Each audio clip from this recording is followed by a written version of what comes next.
We are in the Victorian period in the South Pacific Ocean. A ship is sailing towards San Francisco. Two young kids, cousins Richard and Emily Lestrange, are sailing along with Richard's father, Arthur. The two little cousins are playing on the edge of the ship with no worries, even though there were sharks near the ship. Fortunately, Richard's father intervenes and gets them to the safety board. The children try to play around with anything they can find. Richard finds pictures of naked women. A little later, the ship's cook, Patty Button, discovers them and punishes Richard. Suddenly, the ship catches fire. Patty Button picks up the children in a lifeboat and paddles away from the wreck. However, due to thick smoke, dense fog, and general chaos, they are separated from the children's father, who has escaped in a separate dinghy and drifted out to sea. After a day or two afloat, they arrive on the shores of a lush tropical island. Patty begins examining the island with the two children. They find drinking water and bananas on the bank of the river. Emmeline and Richard found a barrel full of rum and a skull, which means they were not the first humans to arrive on this island. Patty worriedly gathers Emmeline and Richard. They arrive at a field where they could look out over the ocean. In the process, Emily found some poisonous berries and put them in her mouth. Patty notices her and makes her spit them out. He tells them to never eat a certain scarlet berry that Emily finds. At night, Patty lit a fire to keep warm while the two children peppered him with questions. Patty takes responsibility for the children and for an undetermined amount of time, teaches them how to find food and build a shelter. The two children learn everything very quickly and soon, help Patty with all the chores. One day, while picking bananas, Patty discovers a stone altar covered in blood and the remains of what appears to be a human sacrifice. He warns the children to stay away from the place, telling them that it is the law and that the boogeyman lives there. One night, Patty grabs the barrel of rum and starts drinking it. He and the kids have some fun that night, dancing around the fire. Though Patty is obviously inebriated when the children fall asleep, he takes the barrel and swims to a smaller nearby island. The children wake up in the morning and row the boat to where they see Patty lying on the sand, thinking he is simply asleep. They turn them over to see that he has died during a drunken binge. A crab crawls out of his mouth and Emmeline faints. Richard takes her back to the island where that night in their cabin, she begged him to take her away from his place. They pack up everything they have and paddle to the other side of the island, where they find a new stretch of beach to set alight, relying on each other and the riches the island has to offer. Richard and Emmeline mature into strong teenagers, spending their days diving for pearls and fish, gathering food, or maintaining their treehouse. As time passes, Richard and Emmeline soon begin to develop both physically and emotionally in ways they cannot explain. Although they have matured physically, mentally, they still remain little cousins who have a lot of questions about the world. One day, Richard wakes Semolina up to tell her that it was Christmas and that Santa had brought presents inside the socks. They found pearls, and Emily realizes that Richard had arranged the whole thing. Growing up as children, they are generally ignorant to the changes they experience, which led to frustration and confusion for the most part. Emily thanks them for the gift by kissing him on the lips. The two realize they feel butterflies in their stomachs, but can't explain it. One day, Emmeline has her first period while swimming. Scared at first, she calls Richard when he arrives and asks what's wrong. She yells at him, embarrassed, and tells him to leave. Richard's only theory is that she accidentally cut herself. Emmeline, on the other hand, nervously throws small pieces of wood on the fire, saying she doesn't understand what's going on. Richard gets nervous because Emmeline isn't talking to him and leaves while they're staying on this island. Richard is building a new boat in the process. Emmeline is admiring his muscles. Later, Richard was fishing and encountered a shark near his boat. He starts to fight for the fish he caught, but realizes that the shark is much stronger from time to time. Richard and Emmeline talk about their loved ones and Patty's mysterious death. One night, while eating dinner, the two cousins hear noises from outside, but they don't pay too much attention. Although they are maturing, Emmeline and Richard don't stop playing like two carefree children.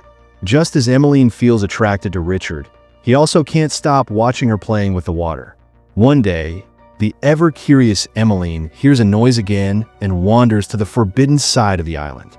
There she finds a moai-like stone idol with a telltale stain of blood. Frightened, she runs off to tell Richard the news, thinking instead that the place is holy. She tells Richard that she thinks Patty was wrong and that the black man who bleeds like Jesus is actually God. However, Richard rebukes her for disobeying the law during a storm. Emmeline goes to sleep and dreams of Richard eating poisonous berries and drowning. Suddenly she wakes up and begs Richard to not leave her and kisses him. That same night, while Emmeline was sleeping, Richard came over to smell her hair, and she woke up the next day. Emmeline catches Richard masturbating on the ocean shore. They often talk about being rescued and go to San Francisco to see Richard's father. But when a ship passes by the island for the first time in years, Emmeline doesn't like the signal fire they had set. Richard emerges from four raging in time to see the ship leave and angrily confronts Emmeline. Richard grabs some coconuts and sets sail for San Francisco on his boat, but after a few feet, the boat sinks. She tells them that the island is their home now and that they should stay, to Richard's disbelief. They insult each other, and Emmeline reveals that she knows what happens when Richard leaves alone, which leads him to throw a coconut at her. She throws one back, hitting him in the head. Immediately remorseful, Emily rushes to him, but he slaps her and says he wishes she was dead and buried. Furious, he kicks her out of the house, throwing her items onto the beach. After building a makeshift hut near the water, Emmeline steps on a stone face. Richard discovers her fatal illness in her hut, and she begged him to take her to God despite the law. Fearing for her life, Richard places her on the stone altar, reciting what little he remembers of his prayers. Richard brings her food and cares for her. Emmeline eventually recovers, and after regaining the ability to walk, goes swimming with Richard in the lagoon. Afterward, they sit naked together and share some fruit and kiss each other. They feel butterflies in their stomachs again. They lie down, expressing their love for each other, discover intercourse, passionate love, putting aside all their fighting. They spend most of every moment with each other playing in the water or making love. However, Emmeline soon becomes pregnant. We can notice this by the fact that her appetite has increased significantly. One night, Richard feels like making love, but Emmeline pushes him away, saying it hurts her. Emmeline begins to feel something move in her belly. She and Richard have no clue about her physical changes and have no knowledge of giving birth, attributing everything at first to Emmeline simply gaining weight. One day, Emmeline disappears, and Richard searches for her in the jungle, following the sound of drums. He arrives at the altar where God stood there. He witnesses a native tribe performing a human sacrifice. Richard flees when the victim is killed and hears Emily's cries following in time to help her give birth to a baby boy they name Patty. They take the baby back to their home and try to feed up, frustrated by the baby's crying and the fact that he will not take solid food or juice. Emily takes him into her arms to see that he instinctively circles at her breast. Richard tells Emmeline what he witnessed the night she gave birth and assures her that if any of the natives come to visit, he will strike them with a spear like a fish. But fortunately, the natives never come to their side of the island.